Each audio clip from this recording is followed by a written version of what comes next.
তো আজকের এই পিসি বিল্ডটি দিয়ে আপনারা 1080p লেভেলে যে কোনো গেম খেলতে পারবেন, যেমন free fire, PUBG, call of duty, এমনকি GTA 5 পর্যন্ত খেলতে পারবেন আজকের এই পিসি বিল্ডটি দিয়ে। সো আজকের এই পিসি বিল্ডটি আমরা 30,000 টাকার মধ্যে বিল্ড করেছি। তো 30,000 টাকার মধ্যে যারা পিসি বিল্ড করতে যাচ্ছেন তাদের জন্য আজকের এই ভিডিওটি অনেক বেশি ইম্পর্টেন্ট একটি ভিডিও হতে চলেছে। সো বর্তমানে পিসি কম্পোনেন্টের প্রাইস আস্তে আস্তে অনেক বেশি বাড়ছে, তো সেই কারণে কিছু কিছু কম্পোনেন্টের প্রাইস আপনাদের কাছে বেশি মনে হতে পারে, বাট আজকের ভিডিওতে আমরা যে কম্পোনেন্টগুলো সিলেক্ট করেছি সবগুলোই কোয়ালিটিফুল কম্পোনেন্ট।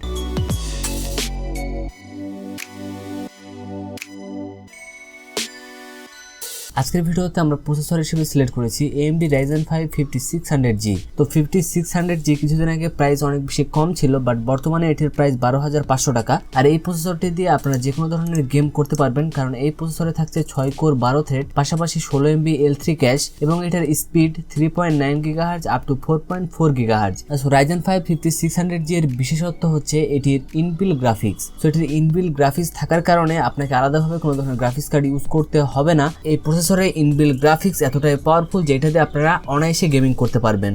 মাদারবোর্ড হিসেবে আমরা সিলেক্ট করেছি ASRock B450M HDV R4.0 AMD motherboard. এই মাদারবোর্ডটির পারফরম্যান্স যথেষ্ট ভালো, মাদারবোর্ডটির লুক ওয়াইজ পারফরম্যান্স যথেষ্ট ভালো। আর বর্তমানে এই মাদারবোর্ডটির প্রাইস অ্যারাউন্ড 8,800 টাকার আশেপাশে। এই মাদারবোর্ডটিতে 32GB র্যাম সাপোর্ট করবে। পাশাপাশি মাদারবোর্ডটিতে আর অনেক ধরনের ফিচার রয়েছে, যেমন এই মাদারবোর্ডটিতে ম্যাক্সিমাম 16GB পর্যন্ত শেয়ার্ড মেমোরি সাপোর্ট করবে এবং এই মাদারবোর্ডটিতে HDMI port, DVI port, USB 3.1 ছাড়া আর অনেক ধরনের ফিচার থাকছে। আজকের বিল্ডে আমরা র্যাম হিসেবে সিলেক্ট করেছি Corsair Vengeance LPX 8GB DDR4 3200 MHz এর র্যাম। এই র্যামটি আমি আমার প্রতিটি ভিডিওতেই সিলেক্ট করি, কারণ এই র্যামটির পারফরম্যান্স যথেষ্ট ভালো। আমি পার্সোনালি এই র্যামটিকে ইউজ করি, সেই কারণে এই র্যামটিকে আমি আপনাদের সাথে শেয়ার করি। এটি একটি নন 8GB র্যাম আর এই র্যামের পারফরম্যান্স যথেষ্ট ভালো। তো আমরা এখানে 8GB র্যাম ইউজ করেছি, যেহেতু আমাদের বাজেট কম সেই কারণে আমরা 8GB র্যাম ইউজ করেছি। আপনারা চাইলে ফিউচারে আরো একটি র্যাম ইনক্লুড করতে পারেন, এতে করে আপনি গেমিং পারফরম্যান্স আর অনেক বেশি ভালো পাবেন। আজকের ভিডিওতে আমরা SSD হিসেবে সিলেক্ট করেছি HP EX 900 M.2 250GB PCIe NVMe internal SSD। তো এখানে 250GB এর একটি SSD সিলেক্ট করেছি।